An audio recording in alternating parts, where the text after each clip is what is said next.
Supreme court ने हिंदू विवाह को लेकर अहम फैसला सुनाया है। सर्वोच्च अदालत ने इस फैसले में हिंदू मैरिज एक्ट 1955 के अंतर्गत, हम लोग का जो 1955 में हिंदू मैरिज एक्ट बना था, उस एक्ट के अंतर्गत हिंदू विवाह के कानूनी जरूरतों और पवित्रता को स्पष्ट किया गया है। इसमें बताया गया है कि आपको क्या क्या कानून के हिसाब से शादी ब्याह में क्या चीज जरूरी है, और पवित्रता को स्पष्ट ध्यान दिया गया है कि कौन सा धर्म कैसे कैसे करके शादी विवाह करना है किया गया। कोर्ट ने कहा है कि रीति रिवाजों और 7 फेरों के बिना शादी की मान्यता नहीं दी जाए। यदि आप एक हिंदू हैं तो सुप्रीम कोर्ट के द्वारा नया डिसीजन लिया गया, नया नियम बनाया गया है कि यदि आप शादी विवाह करते हैं तो अपना जो भी आपका रीति रिवाज है, सभी जाति का अलग अलग अपना रीति रिवाज होता है, तो रीति रिवाज और 7 फेरों को मान दिया गया है। मतलब कहता है कि यदि आप अपने रीति रिवाज के अनुसार शादी विवाह करते हैं,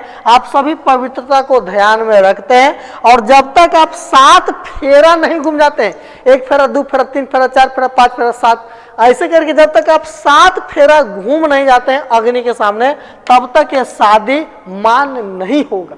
धर्मों का रिश्ता बनना है। देखिए, हम लोग ऐसा मानते हैं हिंदू आपके साथ बने उसको 7 जन्म तक साथ लेकर क्या करना है, चलना है। ये देश में 8 प्रकार के विवाह की चर्चा मिलती है।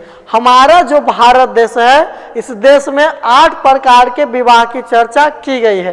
पहला नंबर विवाह को कहते हैं दैव विवाह, दूसरा को कहते हैं ब्रह्म विवाह, तीसरा को कहते हैं आर्ष विवाह, चौथा को कहते हैं प्रजापति विवाह, पांचवा को कहते हैं असुर विवाह, छठा को कहते हैं गंधर्व विवाह, सातवां को कहते हैं राक्षस विवाह, और 8वां को कहते हैं पैचास विवाह। हमारे भारत देश में इतने प्रकार के 8 प्रकार के शादी का जिक्र किया गया है कि आप इतना 8 प्रकार से भारत में शादी होता है। तो सुप्रीम कोर्ट कहता है कि हम कोई विवाह के नहीं मानेंगे, केवल और केवल ब्रह्म विवाह। इसके अंतर्गत यदि आप विवाह के, आप एक यदि हिंदू धर्म है तो केवल इसी विवाह को माने हैं। आखिर क्यों शादी विवाह में 7 फेरा लेना अनिवार्य सुप्रीम कोर्ट के द्वारा किया गया? पहले लोग करते क्या था कि जो भी व्यक्ति अमेरिका रह रहे हैं या रूस रह रहे हैं या किसी अदर देश में रह रहे हैं और भारत में उनका जन्मभूमि है, वो चाहते हैं कि अपना जहाँ पर जन्म लिए हैं, जहाँ पर हमारा पूरा पेरेंट्स लोग रहते हैं, वहीं पर हम विवाह करें। तो लोग अपना शादी विवाह देख रहे किए, शादी विवाह अपना तय कर लिए। तो शादी विवाह तय होने के बाद करते क्या थे लोग, अपना जो है कार्ड उड़ छपवा लिए रिलेशन में देने के लिए। तो उस कार्ड के डेट के अनुसार कोर्ट के द्वारा मैरिज सर्टिफिकेट बनवा लेते थे। जबकि वो इंडिया आए, हो सकता है कि वो शादी विवाह नहीं किया, ऐसे अपने पत्नी को लेकर चल गए कि हम अमेरिका में ब्याह कर लेंगे, हमारे पास छुट्टी नहीं।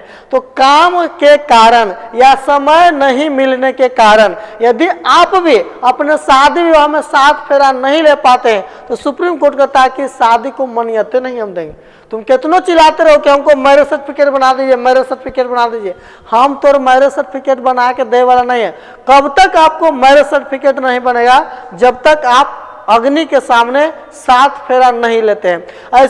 ऐसे कहा गया है कि यदि आप एक हिंदू हैं, यदि आप अपने धर्मों के अनुसार शादी विवाह करते हैं तो उस धर्म के अनुसार तो आप शादी विवाह करेंगे, लेकिन जो व्यक्ति ब्रह्म विवाह धर्म के अनुसार भी शादी विवाह किए हैं उनको भी कोर्ट से मैरिज सर्टिफिकेट लेना चाहिए, ताकि कानूनी रूप से भी और धार्मिक रूप से भी, सामाजिक रूप से भी हर तरह से आपको शादी की मान्यता दी जाए। आखिर इस मैरिज सर्टिफिकेट के द्वारा होता क्या? जैसे आपका किसी से शादी विवाह हो गया और आप अपना पूरा जमीन या आप अपना पूरा जायदाद अपने पत्नी के नाम करना चाहते हैं, तो उसके लिए आपको मैरिज सर्टिफिकेट की आवश्यकता होती है कि क्या सचमुच ये लड़की, ये व्यक्ति आपकी पत्नी है या नहीं। तो देखिए, वो कहता है कि जमीन देने के लिए यह सब चीज किया गया है। प्रमाण पत्र अब 7 फेरा के बाद ही बनाए जाएंगे।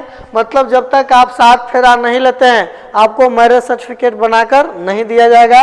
लड़का का उम्र तय किया गया है। देखिए, हम लोग जो आज के डेट में देखते हैं कि बस इन्हें पटतनी आंख से आंख लड़ा, कोचिंग में से लड़का लड़की भाग गया। तो यदि आप भाग भी जाते हैं तो आप एक चीज सोच लीजिएगा कि आपका शादी विवाह का कानूनी मान्यता नहीं दी जाएगी। कब तक? जब तक आपका उम्र 21 साल ना हो जाए। मतलब लड़का का उम्र 21 साल, तय किया गया सरकार के द्वारा, कानून के द्वारा, और लड़की का उम्र 18 वर्ष मान दिया गया कि यदि आप 21 साल के लड़का और 18 साल के लड़के तो आप इससे शादी विवाह कर सकते हैं, आपका मैरिज सर्टिफिकेट बनेगा। लेकिन मैरिज सर्टिफिकेट कब बना कर दिया जाएगा? जब तक आप अपने धर्मों के अनुसार, मतलब हमारा हिंदू धर्म है, तो तब तक अग्नि का आप 7 फेरा नहीं ले लेते। ऐसे आप कोर्ट से भी शादी करेंगे तो वहां से भी आपको मैरिज सर्टिफिकेट बनाकर दिए जाते हैं। फिर जब कोई लड़का और लड़की का शादी विवाह होता है तो वो 7 फेरा जब लेते हैं तो 7 फेरा का क्या मतलब है, इसके बारे में हम लोग देखते हैं। पहला नंबर फेरा कहता है कि इसमें हम एक दूसरे का धन का संरक्षण करेंगे। मतलब इसमें एक लड़का और एक लड़की दोनों एक दूसरे से कमिटमेंट करती है कि हम जो भी आप पैसा उसा कमाएंगे, या लड़की कमाएगी या लड़का कमाएगा, तो दोनों मिलकर धन का संरक्षण करें। केवल पैसा नहीं, धन के तौर पर घर, जमीन, जायदाद, मकान, दुकान, ये सारा चीज पर देखा गया है कि दोनों मिलकर इसका धन का क्या करेंगे? संरक्षण करेंगे। दूसरा नंबर क्या है कि हमेशा एक दूसरे के साथ रहेंगे। पहला फेरा कहता है कि धन को बचाएंगे, दूसरा फेरा कहता है कि हमेशा एक दूसरे के साथ रहेंगे। तीसरा नंबर फेरा कहता है कि हम एक दूसरे के साथ आगे बढ़ेंगे। मतलब आप कुछ काम को कहिएगा तो हम वो चीज को करेंगे और दोनों साथ साथ मिलकर हम लोग आगे बढ़ेंगे। चौथा नंबर फेरा कहता है कि खुशी और दुख में हमेशा हम दोनों साथ रहेंगे। जैसे खुशी हो या गम हो, हम हर समय हम दोनों एक दूसरे के साथ रहेंगे। ये ना कि खुशी है तो फॉर्च्यूनर में घूम रही है और दुखी क्या साइकिल तो भाग ही नहीं रहा, और उसे नहीं जाना है। अगला नंबर कहता है कि एक दूसरे का हमेशा सम्मान करेंगे। और यही आज के 5G वाला पुतों में नहीं देखने को मिल रहा है। ये जो एक दूसरे का हमेशा सम्मान करते रहेंगे, ये वाला नहीं मिलता। बेचारा पति दिन भर काम उम करके गया, आसाम ये इतने कमा के लाए हैं, इतना से कुछ हो जाएगा, आराम से रहो, कमा जाएगा, सामान दो, तुम्हारा पति है, ऐसे थोड़ा ना है, पति परमेश्वर होता है। तो उसके लिए ये 5वां नंबर आपका रस्म। 6ठा नंबर रस्म कहता है कि बच्चों की देखभाल साथ साथ मिलकर करेंगे। मतलब शादी विवाह के बाद यदि हमारे बच्चे होते हैं तो बच्चों का देख रेख दोनों साथ मिलकर करेंगे। ये ना कि बच्चा आता तू अपन ले लीजिए तो तुम समझो हम ना कुछ जानते हैं। क्या कहता है? जीवन भर एक दूसरे के दोस्त बनकर रहेंगे। जीवन भर एक दूसरे के क्या बन के रहेंगे? दोस्त बन के रहेंगे। ये फेरा नंबर क्या है? 7। और 7 फेरा क्यों लिए जाते हैं इसके बारे में बताया गया कि जैसे 7 हमारे पास 7 प्रकार के समुद्र हैं। इन पर हमारा इंद्रधनुष में 7 रंग होते हैं।